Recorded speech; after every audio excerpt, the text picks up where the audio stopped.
भारत एक ऐसा देश है जहां दुनिया में सबसे ज़्यादा सिनेमा बनता है। अलग अलग वक्त में फिल्मी दुनिया में अलग अलग लोग शीर्ष पर रहे हैं, लेकिन इस इंडस्ट्री की सबसे बड़ी खामी यह है कि जो बिकता है वही टिकता है। मतलब ये कि असफलता की कोई गुंजाइश नहीं है। इससे कोई फर्क नहीं पड़ता कि आप बीते दिनों में कितने बड़े स्टार रहे हैं या आप कितने अच्छे अभिनेता हैं। फिल्मी दुनिया में बहुत कम ऐसे उदाहरण मिलते हैं जहां एक बार कोई अभिनेता अपना स्टारडम गंवाने के बाद फिर से जोरदार वापसी कर सके। हालांकि अमिताभ बच्चन और शाहरुख खान जैसे अपवाद भी फिल्मी दुनिया में मौजूद हैं। एक वक्त था जब अमिताभ बच्चन को भी चुका हुआ मान लिया गया था, लेकिन सीनियर बच्चन ने केबीसी के जरिए वापसी की और फिर उन्होंने पीछे मुड़कर नहीं देखा। ऐसा ही एक समय में खान्स के लिए कहा गया। बॉलीवुड में पिछले 2 दशक से भी अधिक समय से एक तरफा राज कर रहे खान तिकड़ी शाहरुख, आमिर और सलमान को पिछले कुछ सालों में चुका हुआ माना गया। कहा जाने लगा कि इनका वक्त खत्म हो गया, अब कंटेंट ही स्टार है, अब स्टारडम कोई मायने नहीं रखता। शाहरुख का हाथ फैलाना और सलमान का शर्ट उतारना बीते जमाने की बात हो गई। ऐसा इसलिए कहा गया क्योंकि शाहरुख खान की कुछ फिल्में नहीं चली, जैसे फैन, रईस, जीरो। शाहरुख ने कमबैक किया और ऐसा किया कि फिल्म इंडस्ट्री को अब तक की सबसे ज़्यादा कमाई करने वाली फिल्में दे दी। पिछले साल शाहरुख की 3 फिल्में रिलीज हुई, पठान, जवान और राजकुमार हिरानी की डंकी, और तीनों ही फिल्मों ने झाम फाड़ कमाई की और शाहरुख का मेगा स्टार का खिताब फिर उनको वापस मिल गया। आज हम एक और खान की बात करने वाले हैं जो धमाकेदार वापसी करने को लेकर बेचैन है। हम बात कर रहे हैं आमिर खान की। आमिर को तीनों खानों में सबसे बेहतर अभिनेता माना जाता है। यह बात उनकी फिल्मोग्राफी और फिल्मों के चुनाव को देखकर समझा जा सकता है। आमिर खान अपने वक्त के सबसे वर्सेटाइल अभिनेताओं में से एक हैं। उनकी फिल्में देखने के बाद दर्शक को एक सार्थक सिनेमा देखने का एहसास होता है, इसलिए उनके फैंस उनकी फिल्मों का इंतजार करते हैं। आमिर फिल्मों की भेड़चाल में शामिल नहीं होते। उनकी फिल्में 2 साल में एक बार आती हैं।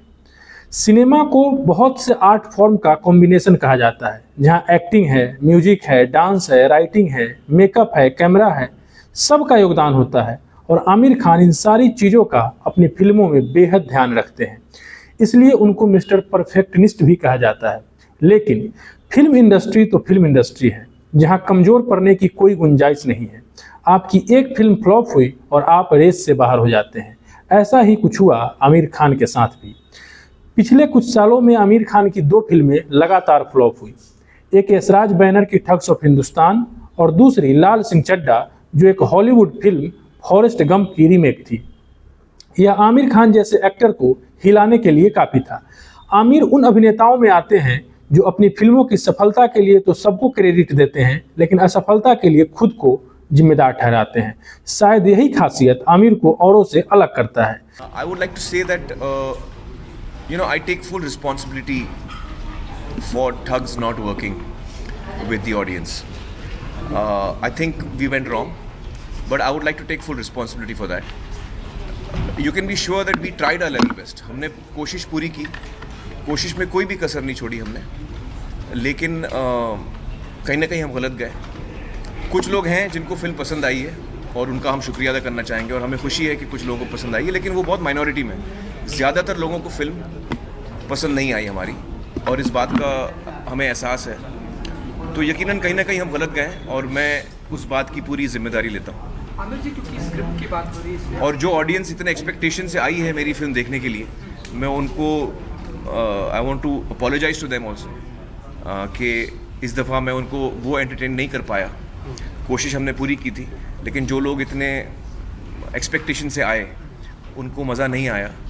तो I am feeling very bad that we were not able to entertain them. यार ये सारी चीज़ें मैं आई एम नॉट कंफर्टेबल कि मैं पब्लिकली बोलूँ, क्योंकि मैं अपनी फिल्मों के बहुत नज़दीक होता हूँ और जैसे हमारे लिए बच्चा होता है ना, वैसे मेरी फिल्में होती हैं। तो वो नाकामयाब भी होना वो मेरे ही हैं, मेरे ही बच्चे हैं।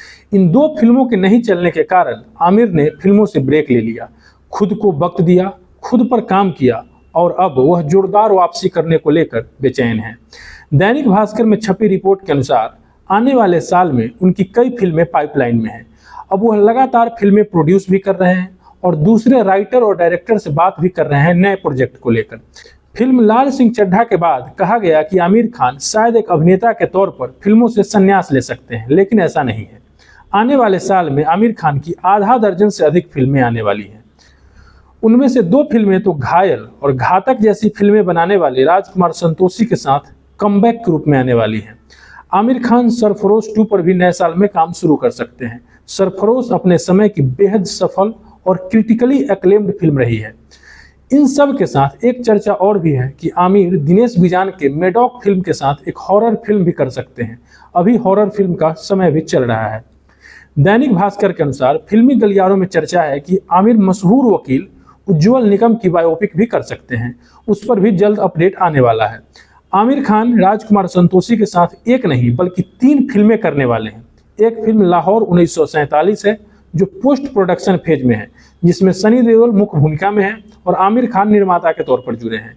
लेकिन बाकी 2 फिल्मों में आमिर एक्टर के तौर पर दिखेंगे। भास्कर में छपी रिपोर्ट के अनुसार फिल्म मेडिकल जगत में होने वाली धांधली पर आधारित होगी, जिसका टाइटल अभी तय नहीं है।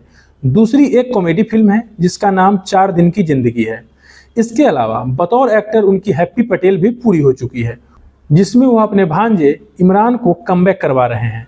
आमिर अपनी फिल्म तारे जमीन पर के सिक्वल सितारे जमीन पर को भी अंतिम रूप देने में लगे हैं। आमिर इसके अलावा एक फिल्म जोया अख्तर के साथ भी करेंगे। कुल मिलाकर बात यह है कि आमिर आने वाले वक्त में धमाकेदार वापसी करने वाले हैं। उनके फैंस इसे लेकर बेहद उत्साहित हैं। जाते जाते आपको यह भी बता दें कि पिछले दिनों आमिर खान और उनकी पूर्व पत्नी किरण राव द्वारा बनाई गई फिल्म लापता लेडीज को ऑस्कर 2025 में भारत की तरफ से ऑफिशियल एंट्री मिल गई है। इससे पहले आमिर की लगान भी ऑस्कर में भेजी जा चुकी है। हालांकि लगान अवार्ड जीतने से चूक गई थी और अब देखना यह है कि लापता लेडीज क्या कमाल कर पाती है। इस वीडियो में इतना ही। धन्यवाद, आभार। मैं निखिल कुमार। आमिर खान के कमबैक को लेकर आपकी क्या राय है, कमेंट बॉक्स में ज़रूर बताएं। आपको आमिर खान की कौन सी फिल्में पसंद हैं यह भी बताएं। अपना ख्याल रखें और जनता बोध देखते रहें। जाने से पहले हमारे चैनल जनता बोध को जरूर सब्सक्राइब करें और इसके फेसबुक पेज को भी फॉलो करें।